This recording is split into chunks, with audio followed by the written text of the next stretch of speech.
آپ کے پاس ایک مرید آیا، بڑی توجہ والی بات ہے، یہ طریقت کی بات کرنے لگا ہوں، ناقص تھا، اس نے کہا حضرت مجھے کوئی نصیحت کریں، مجھے کوئی، اب یہ طریقت کی بات ہے، شریعت سے ہٹے گی تو آپ کو تھوڑی عجیب لگے گی۔ آپ نے فرمایا خدا کو اپنے سے بہتر جانو، بچے کو مسئلہ پتا ہے، خدا کو اپنے سے بہتر جانو، اگر یہ نہ کر سکو تو خدا کو معاذ اللہ اپنے برابر جانو۔ ہم تو نبی کو خدا کے برابر نہیں کہتے، ہم کہتے شرک ہے، اور خواجہ صاحب کہہ رہے ہیں خدا کو اپنے سے بہتر جانو، اگر یہ نہیں کر سکتے تو خدا کو اپنے برابر جانو۔ مرید کو بڑا غصہ آ گیا، اتنا بڑا شیخ کامل، جملہ کفریہ، ایک گستاخی، طریقہ سے واسطہ جو شریعت پڑھی ہوئی تھی۔ رات کو وہاں پہ سو گیا، جب تیاری کی آپ نے فرمایا بیٹا سفر تیرا لمبا ہے، رات کو رہ جا، صبح ناشتہ کر کے چلا جانا۔ صبح بیدار ہوا، آپ نے ناشتے میں مکھن بھیجا، اعلیٰ قسم کی روٹیاں بھیجی، سرسوں کا ساگ بھیجا، اور 2 روٹیاں رات والی باسی بھیج۔ اب مہمان دیکھ رہا ہے، سوچ رہا ہے یار یہ 2 سوکھی بھیجی ہیں، باقی تازی ہیں، تازی روٹی کھا رہا تھا، اچانک فقیر آ گیا، کیا اللہ کے نام پہ دے دے یار، اللہ کے نام پہ، اللہ کا واسطہ ہے، تو اس نے وہ 2 سوکھی روٹیاں فقیر کو دے دی، تازی کھا لی۔ اب جانے لگا، کہا خواجہ سلیمان توسوی سے ملتا جاؤں اور انہیں میں کہوں یہ جملہ کفریہ کا ہے، اب کلمہ دوبارہ پڑھیں۔ کہتے ہیں حضرت آپ نے یہ جملہ ٹھیک نہیں کہا کہ خدا کو اپنے سے بہتر جانو، یہ تو ٹھیک ہے، لیکن خدا کو اپنے جیسا جانو یہ ٹھیک نہیں۔ آپ نے فرمایا کیسے ٹھیک نہیں؟ آج فقیر آیا، اس نے خدا کے نام پہ مانا، اگر تو خدا کو اپنے جیسا سمجھتا تو اسے تازی روٹی دے دیتا۔ ہائے ہائے ہائے، خدا کو اپنے جیسا سمجھتا اسے تازی روٹی دے دیتا۔ ارے تو نے تو خدا کو اپنے جیسا بھی نہیں سمجھ، اس لیے فرمایا خدا کو اپنوں سے بہتر جانو، اگر ایسا نہیں کر سکتے تو اپنے جیسا جانو، سمجھے۔ خواجہ سلیمان توسوی کا دربار لگا ہوا ہے، تو مریدین آ گئے، انہوں کہ حضرت غضب ہو گیا، کیا ہوا؟ فرمایا رات کو چور آتے ہیں، آپ کے کھیتوں میں مویشی لے کے آتے ہیں، کھیت کا گھاس بھی کاٹ کے لے جاتے تھے، مویشی بھی چرا کے لے جاتے ہیں۔ آپ نے کہا او فلاں فلاں فلاں فلاں مرید، آج رات تو نے ڈیوٹی دینی ہے۔ آگے مرید بھی تو خواجہ سلیمان توسوی، یہ بھنگڑا ڈالنے والے نہیں تھے، لڈیاں ڈالنے والے، بھنگڑا، یہ تو قیامت کے دن لگیں گے کوڑے، تو پتہ چلے گا تم نے دربار پہ کیا حرکتیں کی ہیں۔ یہ دربار اس لیے بنا ہوا ہے تم ڈھول مارو، تم بھنگڑے ڈالو، تم گھوڑے نچاؤ، تم خود ڈانس کرو، نہیں۔ مرید سلیمان توسوی جیسے انہوں نے مسجد سے صف اٹھائی، کھیتوں میں بچھا کے اللہ اکبر نفل شروع کر دی۔ رات کو چور پھر آئے، گھاس چوری کر کے چلے گئے۔ آپ نے فرمایا تم کدھر تھے؟ انہوں نے کہا جی ہم تو نفل پڑھ رہے تھے۔ اور تو کدھر تھا؟ حضرت آپ نے وظیفہ بتایا تھا وہ پڑھ رہا تھا۔ دوسرے دن دوسری جماعت بھیجی، چور چوری کر کے چلے گئے۔ تیسرے دن خواجہ سلیمان توسوی نے کہا میں خود جاؤں گا، میں دیکھوں گا کون چوری کرتا ہے، ولیوں کا مال چوری کرتے ہیں۔ آپ جب گئے، مصلی بچھایا، تسبیح پڑھ رہے تھے، اللہ ہو اللہ ہو اللہ ہو۔ اب وہ جانور لے کر آئے تھے، آپ کو پتہ نا جانوروں کے گلوں میں گھنٹی ہوتی ہے، یہ جب گھنٹی بجتی ہے پتہ چلتا ہے یار جانور آ رہا ہے۔ جیسے ہی گھنٹی کی آواز آئی، خواجہ سلیمان توسوی نے سرائکی میں کہا او کیڑا ہے، پنجابی میں بھی کہتے ہیں، ہماری سرائکی میں کہتے ہیں او کیڑا ہے، او کیڑا ہے؟ تو جواب دیتا ہے صحیح محمد صلی اللہ علیہ وسلم، حضور میں محمد ہوں۔ آپ وہاں بے ہوش ہو گئے۔ صبح مرید گئے، حضرت ہم تو ہوشی کی حالت میں واپس آتے تھے، آپ تو بے ہوش ہو گئے، کیا ہوا تھا؟ فرمایا رات کو وہ محمد جو ہے ہمارے صلی اللہ علیہ وسلم کھیتوں میں آئے تھے، حضرت آپ کو مغالطہ لگا ہے۔ مرید اب پیر کو سمجھا رہے ہیں، حضرت آپ کو مغالطہ لگا ہے، وہ ہمارے نبی نہیں تھے، وہ جو پڑوس میں محمد نامی شخص تھا نا وہ تھا۔ آپ نے فرمایا مجھے بھی پتا ہے وہ تھا، تو پھر بے ہوش کیوں آئے؟ فرمایا اس کا نام میرے محمد کے نام سے ملتا ہے۔ تو جب وہ آیا اس نے کہا محمد ہو، میں نے کہا محمد کو کون روک سکتا ہے، زمین بھی محمد کی، آسمان بھی محمد کا۔ تو مرید آپ کا ایک بن گیا حجام۔ ایک دن آپ کی بارگاہ میں حضرت میرا بیٹا لاپتہ ہو گیا ہے، کئی سالوں سے تلاش کر رہا ہوں، بیٹا نہیں ملا، 2 سال کا تھا جب مجھ سے وہ لاپتہ ہو گیا۔ آپ نے فرمایا صبر کر، اللہ کا شکر ادا کر، اللہ کرم فرما دے گا۔ پھر 3 دن بعد آیا، حضرت میری کوئی اولاد نہیں ہے، وہی میرا آخری بیٹا تھا، میری آنکھوں کا تارا تھا، میرے دل کا نور تھا، اس کی جدائی میں بھی روتا ہوں تو میری بیوی بھی ساری رات روتی ہے۔ جوانوں میری بات پہ توجہ کرو، دھمکیاں دیتے ہو نا، اے ابا تو نے یہ کام نہ کیا ہم گھر چھوڑ دیں گے، کل تم نے بھی صاحب اولاد ہونا ہے۔ تم کیا جانو باپ کی رات کیسے گزرتی ہے، تم کیا جانو اس ماں کی رات کیسے گزرتی ہے جس کے گھر اس کا جوان بیٹا نہ ہو، یا ہو جوان بیٹا بیوی کے قدم چومے اور ماں کے سامنے ہتھیار اٹھا کے کھڑا ہو۔ تم یہ درد نہیں برداشت کر سکتے، یہ اہل درد اس درد کو سمجھتے ہیں۔ سلمان توسوی میرا بیٹا لاپتہ ہو گیا ہے، آپ نے فرمایا صبر کر، شکر کر، اللہ کرم فرمائے گا۔ ایک دن آپ کے دربار میں آیا، آپ نے کہا ذرا میرے سر کا حلق کراؤ۔ حلق کروانا مولا علی شیر خدا کی سنت ہے، لٹے رکھنا نہیں، عورتوں کی طرح نہ۔ گانج کروانا کیوں؟ آپ فرماتے جب سے میں نے یہ مسئلہ سنا کہ جسم میں ایک بال کے برابر جگہ خشک ہو تو غسل نہیں ہوتا، جو غسل نہ ہو تو وضو نہیں ہوتا، وضو نہ ہو تو نماز نہیں ہوتی، آپ فرماتے میں نے حلق کروانا شروع کر دیا۔ اب حجام حلق کر رہا ہے، ابھی آدھا سر مونڈا۔ سلمان توسوی کے سر پہ نا ایسے گرم قطرے آئے، آپ نے اوپر دیکھا تو حجام کی آنکھوں میں آنسو ہیں۔ آپ نے فرمایا او مریدہ کیوں روتا ہے؟ ایک روایت میں پھر اس نے گلا کیا حضرت بیٹا لاپتہ، دن بھی رو کے گزرتا ہے، رات بھی رو کے گزرتی ہے۔ دوسری روایت میں آتا ہے سامنے ایک بارات گزری، حضرت یہ جو لڑکی ہے آج جس کی ڈولی جا رہی ہے یہ میرے بیٹے کی مانگ تھی، ہم نے اس کی منگیتر بنایا ہوا تھا، روز اس کا باپ دروازے پہ آ کے دستک دیتا، تیرا بیٹا کب آئے گا، ہماری بیٹی جوان ہو گئی ہے۔ آخر تنگ آ کر میں نے کہا اپنی بیٹی کی رخصتی کر دو، اب شاید میرا بیٹا اس وطن میں واپس نہیں آئے گا۔ آج اس لڑکی کی ڈولی کو دیکھ کر مجھے اپنا بیٹا یاد آ گیا ہے، اگر آج میرا بیٹا ہوتا وہ دولہا بنتا تو کیسا بنتا۔ روز گھر میں جاتا ہوں میری بیوی تانے دیتی ہے کیسا تیرا پیر ہے، کیسا تیرا شیخ ہے، آج تک ہمارا بیٹا نہیں لا سکا۔ آپ جلال میں آئے، فرمایا اسرے کو زمین میں رکھ، تو گھر بعد میں پہنچے گا، بیٹا تیرا پہلے پہنچ جائے۔ اب مرید جو ہے دوڑ پڑا، آدھا سر مونڈا، ابھی سر بھی نہیں ہو۔ آپ نے فرمایا او سر تو باقی مون، حضرت بعد میں، پہلے بیٹے۔ آئے کتنا یقین تھا، یہ فیض بھی یقین والوں کو ملتا ہے جو بیٹھ کے سوچتے رہتے ہیں، قرآن میں حدیث میں وہ سوچتے ہی رہ جاتے ہیں، وہ کہتے سوچی گیا تو بندہ گیا، دوڑتا ہوا گیا، جیسے ہی محلے میں پہنچا عورتوں کا ہجوم ہے، مردوں کا ہجوم ہے، دروازے پر ایک گھوڑا باندھا ہوا ہے، گھر میں 18 سال کا کہ 20 سال کا جوان بیٹا لیٹا ہوا ہے۔ جیسے ہی باپ نے بیٹے کو دیکھا سینے سے لگایا، محبت بھری باتیں کی، کہاں گیا تھا؟ کہ ابا جی کھیلتے کھیلتے جنگل میں گیا، مجھے کوئی آدمی اٹھا گیا، اس نے ایک سکھ کے ہاں مجھے بیچ دیا، 18 سال تک میں اس سکھ کی غلامی کرتا رہا۔ آپ نے فرمایا واپس کیسے آیا؟ اس نے کہا صبح جو ہے نا میں نے گھوڑا نکالا، تیاری کی، میرے سکھ مالک نے جانا تھا، اچانک ایک بابا آیا، اس نے کہا او جوان تو یہاں پہ کھڑا ہے، تیرا باپ اتنا روتا ہے، اتنا روتا ہے کہ عنقریب تیرے باپ کی نظر جاتی رہے گی، آ میرے ساتھ چل، میں تجھے اپنے گھر چھوڑ کے آتا ہوں۔ حجام کہتا ہے میں نے کہا بیٹا اس کے چہرے کو پہچان لو گے، اس بابا کو دیکھا تو جان لو گے؟ ابا جی اسے کیسے بھول سکتا ہوں، اس کا چہرہ ایسے چمکتا تھا جیسے آسمان پہ 14ویں رات کا چاند چمکتا ہے۔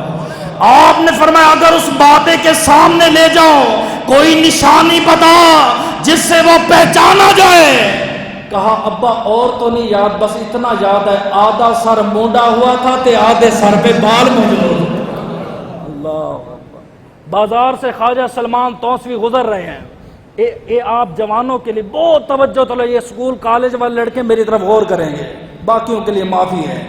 بازار سے جب گزرے ایک ہندو نے جب آپ کے حسن و جمال کو دیکھا, بارش داڑھی, یہ نہیں داڑھی کترے پیر نہیں مانتے ہم ان کو, نہ ہمارے اوپر الزام لگانا یہ تمہارے ہمارے نہیں ہے. سر پہ امامہ ہے, جبہ ہے, داڑھی رکھی ہے, ہاتھ میں تسبیح ہے.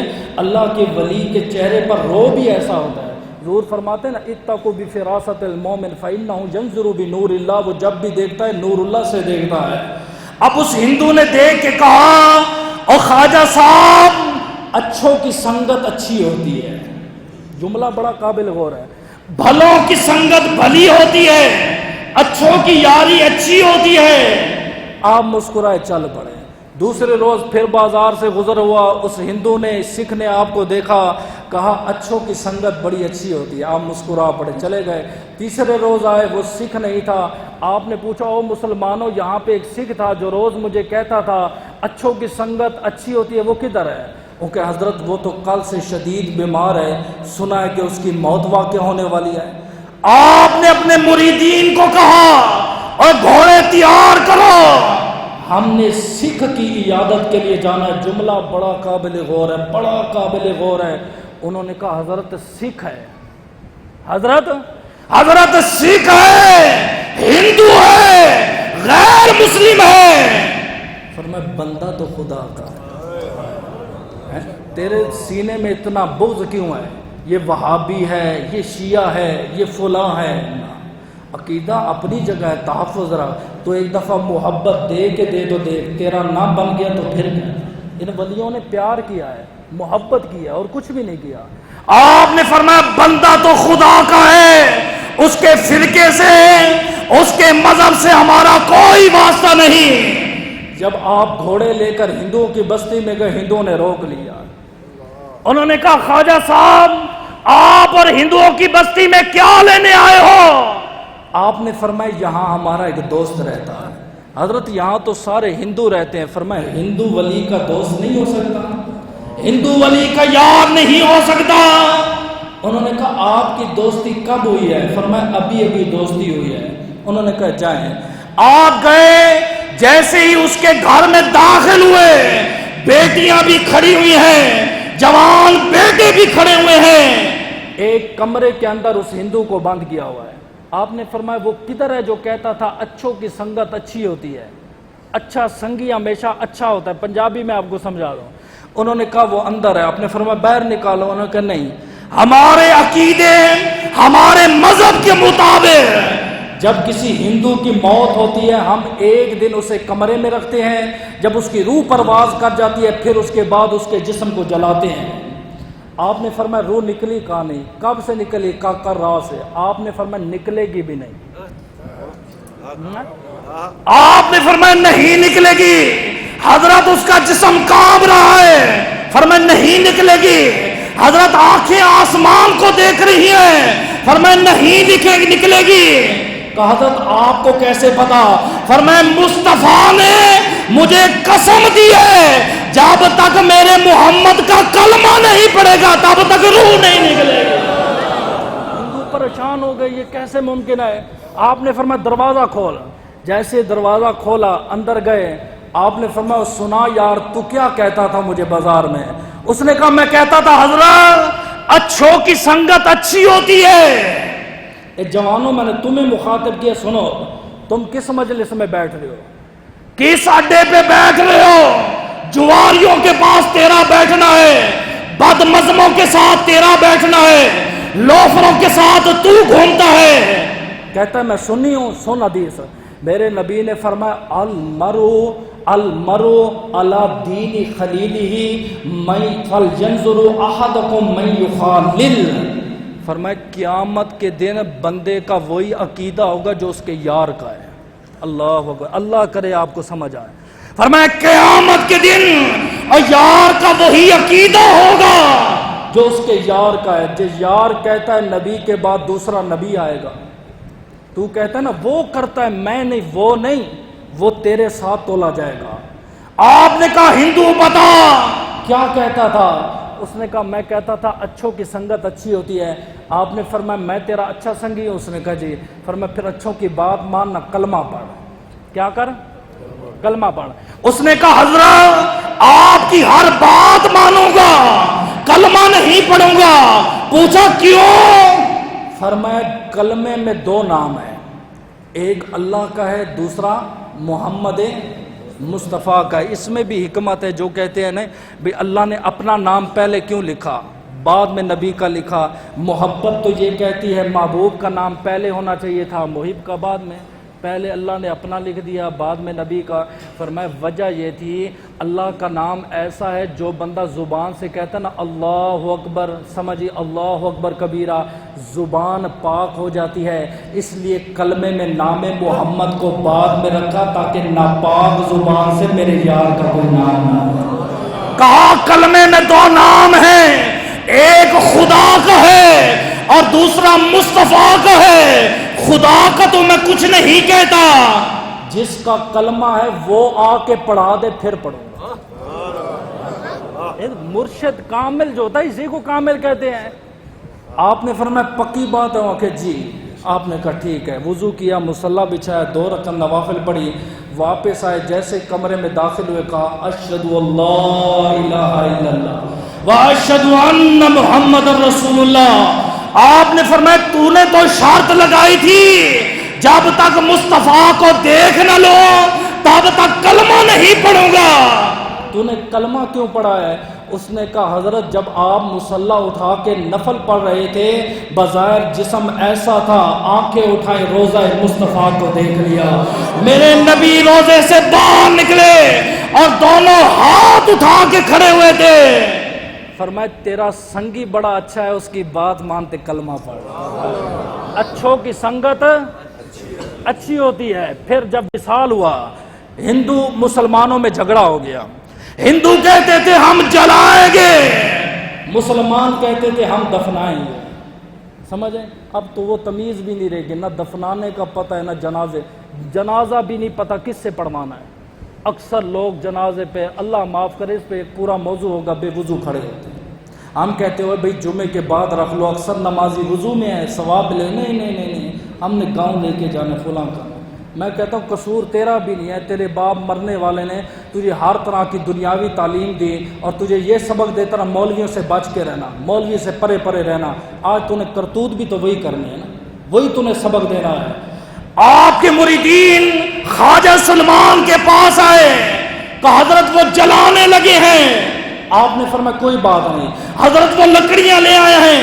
آپ نے کہا کوئی بات نہیں. حضرت مٹی کا تیل لے کر آئے ہیں. آپ نے فرمایا کوئی بات نہیں. حضرت آپ کے کہنے پر کلمہ پڑھا, اب وہ جل کے راکھ ہونے والا. آپ کہتے کوئی بات نہیں. فرمایا آگ اثر نہیں کرے گی, آگ اثر. انہوں نے کہا کیوں؟ فرمایا اچھوں کی سنگت اچھی. ہندوؤں نے جلایا, 17 بار آگ لگائی, آگ اثر نہ کی. انہوں نے کہا حضرت کیا پڑھا ہے؟ آپ نے فرمایا کچھ نہیں پڑھا, بس اچھوں کی سنگت اچھی ہوتی ہے. اٹھا کے جب جنازہ مسلمانوں کو دیا, اب مسلمان جنازہ لے کر قبرستان میں گئے. جملہ قابل غور ہے, جس کو تو نے پیر بنایا بیٹا اس کو تو جنازہ بھی نہیں آتا, لڑتا ہم سے ہے. اس کو تو نفل نماز کا بھی نہیں پتا. سیاسیوں کے ساتھ اس کا اٹھنا بیٹھنا ہے, ڈراروں کی باتیں وہ کرتا ہے. سمجھیں نئے گاڑی کا ماڈل آئے تو اسے پتا ہوتا ہے کون سا ماڈل آیا. ہر قسم کا موبائل بھی اس کے پاس ہوتا ہے. گلے ہمارے کرتے ہیں مولوی پیروں کے خلاف. نہ, ہم پیروں کی تعریف کرنے والے لوگ ہیں, غلام ہیں, لیکن ہو اصلی خالص جینون ہو. سمجھیں 2 نمبر نہیں. آپ جب قبرستان میں گئے, قبر کو کھودا گیا, ایک طرف ہندو ہے دوسری طرف مسلمان ہے. خواجہ سلمان توسوی خود قبر میں اتر گئے. ہم درباروں پہ اس لیے جاتے یار اولیاء کا جسم موجود ہے, یہاں برکت ہی برکت, فیض ہی فیض ہے. جب خواجہ صاحب قبر میں اترے, ہندوؤں نے کہا اچھوں کی سنگت اچھی ہوتی ہے. 70 بندوں نے کلمہ پڑھا اور دین محمدی میں ڈالا. 2 پارے پڑے وصال سے پہلے. سفر 7 سفر تھا, بعض کہتے 15. آپ نے فرمایا ہمارا سفر شروع ہو گیا ہے. 2 پارے پڑھے، 2 رکعت نوافل پڑھی، اس کے بعد آپ کا وصال بکمال ہو